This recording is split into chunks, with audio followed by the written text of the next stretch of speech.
Hello again everybody, I'm back and so much sooner than the wait between my last couple of videos.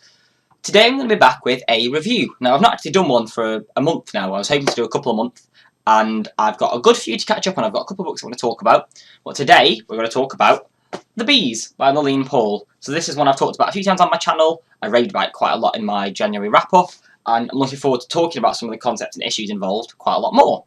Any of you that saw my miniatures video might know that I've got a bit of a system going for reviews now. So I'm going to discuss 4 topics and areas of the book. So I'm going to talk about the plot, the concept, the writing and the characters. And then at the end I'm going to do a full wrap up and talk about what score I'm going to give. So let's get right down to it and start by talking about the concept. So as you might have guessed, the concept is bees. I think the name, the cover, everything I've said about it probably give that away, but I think that's a really unique starting point. I can't think of any other books directly told from the perspective of a bee, at least not ones that I've read, and even books that have involved bees in the past haven't been from this kind of perspective. The back cover doesn't really give much away, it just says accept, obey, serve, which obviously straight away calls to mind a couple of things. Firstly, it's very much bees and the bee society and the queen is the head and then the workers, and that's exactly what you think of in bee society, is it's that kind of system.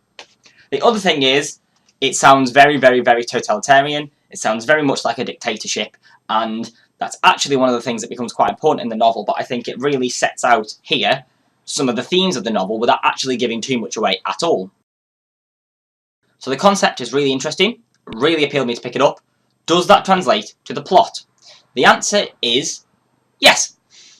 The way that the plot is constructed, the first 100 pages is basically an introduction to the life of a bee in a hive.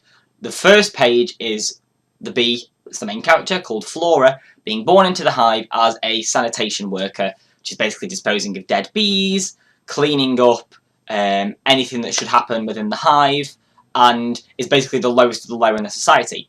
And the first 100 pages is basically a bit of a guided tour of what goes on in different parts of the hive, how the politics and the systems work, and it's really, really interesting, but it's not very engaging and exciting. It's kind of setting the stage before the main act comes on later.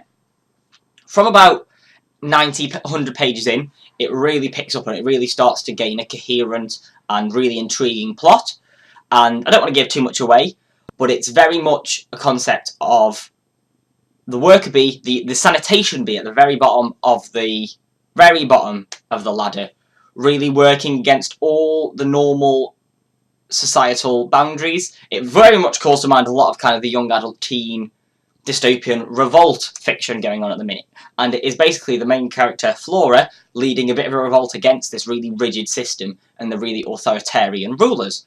And it's a really clever way of presenting some real big issues in the modern world through a very different viewpoint that you don't really realise you're reading about totalitarianism and class struggles and sexism until you get to the end and really think back to what the book's about.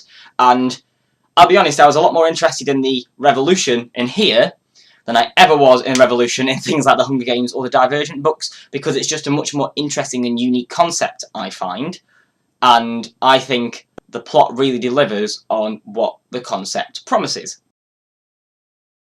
Characters are a complicated issue in this book because it is trying to replicate a beehive, and in a beehive there isn't differentiation between each individual bee, just between their roles. That's the same in this. There are kins, which are the sage, for example, who are the attendants to the queen, and the thistle, who are the guards, but individual bees are very, very, very rarely differentiated.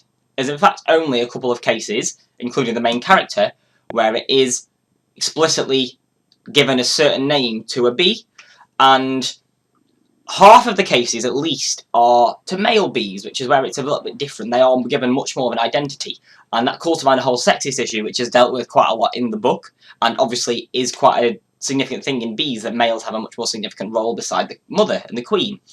So it's very interesting how it's done, and I can completely appreciate why she hasn't differentiated the characters much, and actually it doesn't have much of an impact because the kins are quite clearly defined.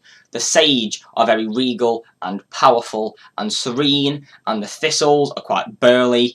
So even though the characters and the individual bees aren't necessarily defined. The class systems are, and that kind of makes up for it a little bit and fits much better with the concept. The only character we get to really explore is the main character, and to start with, she's quite uninteresting. She doesn't have a particularly powerful or different voice.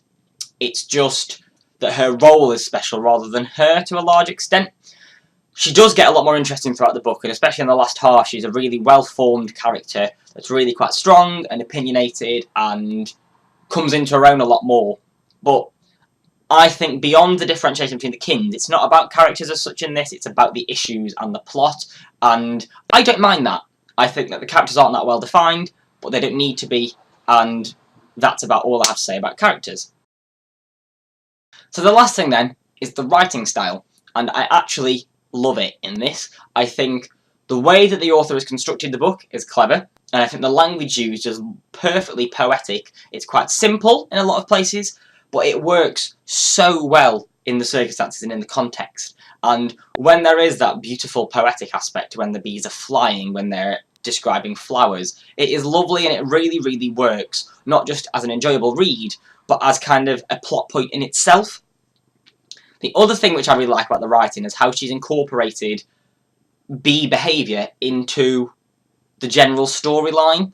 So she really cleverly uses terminology about things like pheromones and antenna and the mating dances to have a wider role beyond what we understand their role to be within bee society.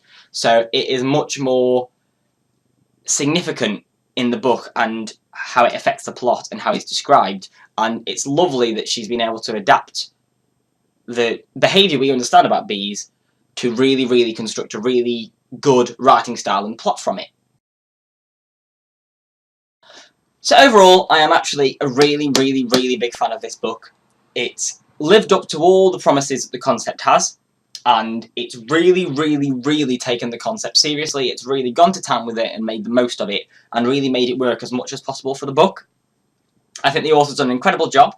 I think this is going to be a springboard to a really good career for her, and I think it's one that if you've looked at it and ummed and ahed and not been sure, take the plunge, go for it, because it is a brilliant read, and it's one that I would recommend to basically anybody if you have any interest in fiction of any type, whether it's dystopian, it's got dystopian society, whether it's literary fiction, it's got literary elements, whether it's genre fiction, it's got the genre elements, it's got everything in there, and I think pretty much anybody could enjoy this massively. I've given this a 9 out of 10 because I think it's a brilliant read, and I think it's one that is well deserving of a good score and well deserving of the hype it's getting at the minute. So there you have it, my review of The Bees by Laline Paull. Really, really good book, absolutely loved it, definitely give it a read. If you did like the video, then please leave a like below and subscribe. Also, if you've read the book or you've got any comments on my review style or anything I've said, then please comment down below and let me know. I always enjoy hearing what you guys think and whether my videos are having an impact on you and making you want to read these books. Please let me know. Other than that, my Twitter and Goodreads, as ever, is in the description down below, and I look forward to getting back to you in the near future with my next video.